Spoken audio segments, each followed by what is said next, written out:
ہم کسے کامیابی سمجھتے ہیں؟ جو زیادہ دولت مند ہے زیادہ کامیاب ہے، جس کی جائیداد زیادہ ہے زیادہ کامیاب ہے،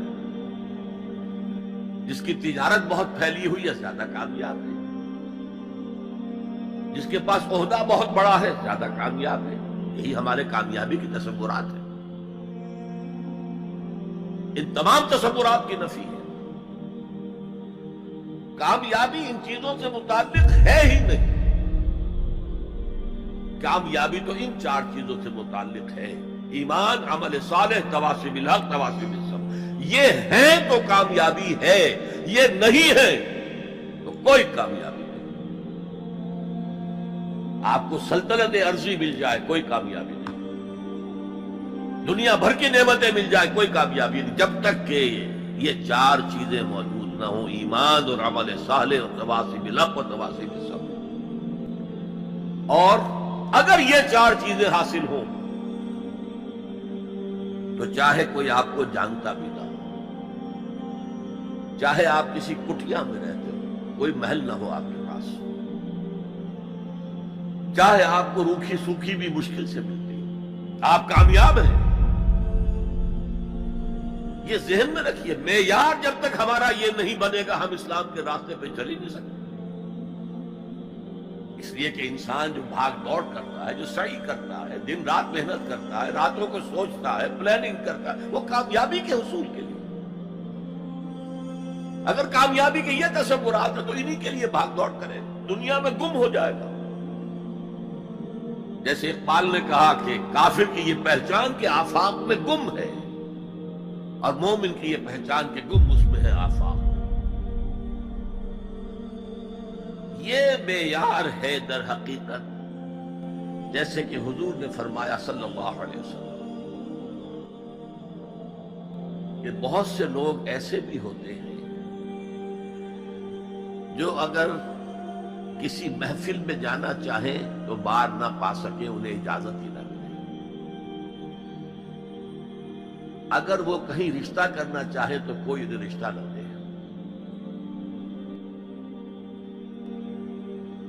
لیکن اللہ کی نگاہ میں ان کا وہ مقام ہوتا ہے کہ اگر وہ بھولے سے کسی بات پر قسم کھا لیں تب بھی اللہ ان کی قسم کی لاج رکھتا۔ آپ سوچئے ابو ہریرہ کا کیا مقام تھا، ابو ذر کا کیا مقام تھا۔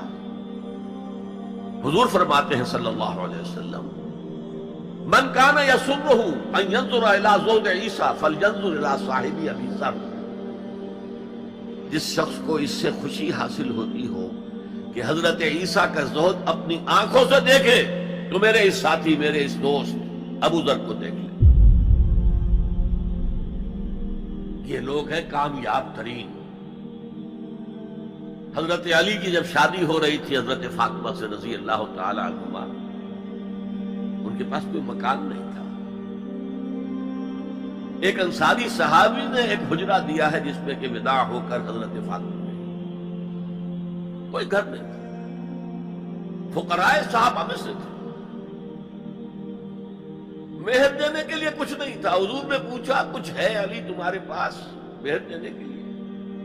اس کیا حضور کچھ نہیں میرے پاس۔ فرمایا تمہارے پاس وہ زرہ ہوتی تھی ایک؟ عرض کیا جی زرہ تو ہے، لیکن ظاہر بات ہے زرہ تو ہتھیار ہے، جنگ کے لیے ہے، جہاد فی سبیل اللہ کے لیے۔ آپ نے فرمایا جاؤ اسے بیچو یا گروی رکھو، اسے لے کر آؤ، مہر تو دینا ہے۔ کیا اس مفلسی کی وجہ سے حضرت علی ناکام انسان تھے؟ لیکن واقعہ یہ ہے کہ کامیابی کے اور ناکامی کے اس معیار پر ہمارا دل ٹھکتا ہے۔ دل ٹھک جائے تو کیا کہنے، زندگی میں انقلاب آ جائے۔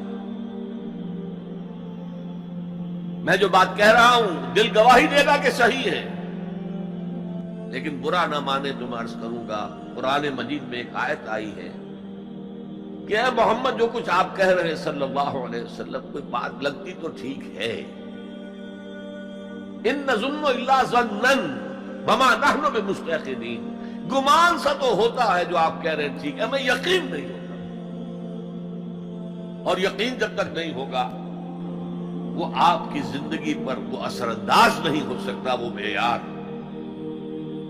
کہنے کو ہم کہتے ہیں ہمارا آخرت پر ایمان ہے، اور آخرت کی زندگی ابدی زندگی ہے، اور اصل زندگی آخرت کی زندگی ہے۔ وَإِنَّ دَارَ الْآخِرَةَ لَهِيَ الْحَيَوَانُ، لیکن ہماری بھاگ دوڑ، ہماری سعی و جہد، کہاں سے کہاں ہم جاتے ہیں اچھے کیریئرز کی تلاش میں۔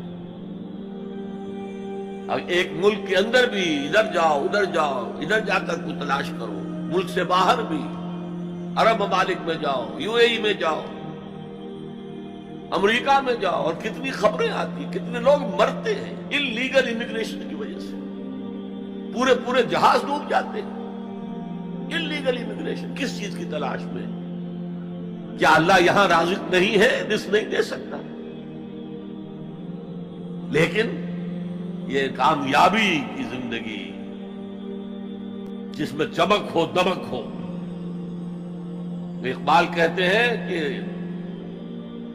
خرد کو خیرہ کرتی ہے، عقل کو خیرہ کرتی ہے چمک تہذیب حاضر کی، یہ صناعی مگر جھوٹے نگوں کی ریزہ کاری ہے، یہ جھوٹے رنگوں کی ریزہ کاری ہے، کوئی اس کی حقیقت ہی نہیں۔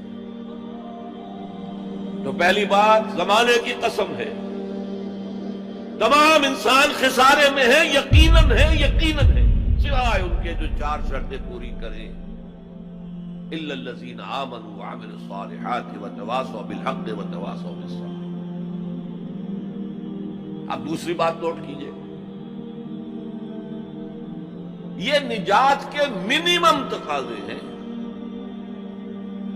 کم سے کم تقاضا ہے، لازمی تقاضا ہے، اس کے بغیر وہ فوری نجات ممکن نہیں۔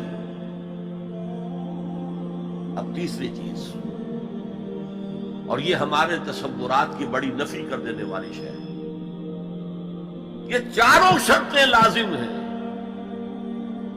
ہم سمجھ بیٹھے صرف ایمان سے نجات ہو جائے گی،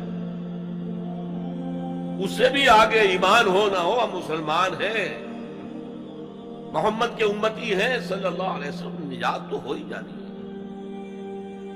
یہی تصورات ہے کہ جنہوں نے ہمیں بے عمل کر دیا۔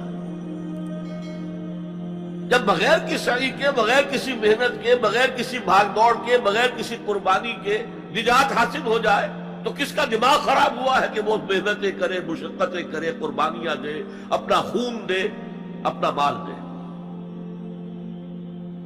لہذا یہ چاروں چیزیں لازم ہیں۔ یہ اللہ کا کلام ہے، یہ شاعری نہیں ہے، شاعری میں مبالغہ بھی ہو جاتا ہے۔ اللہ کا کلام ایک ایک حرف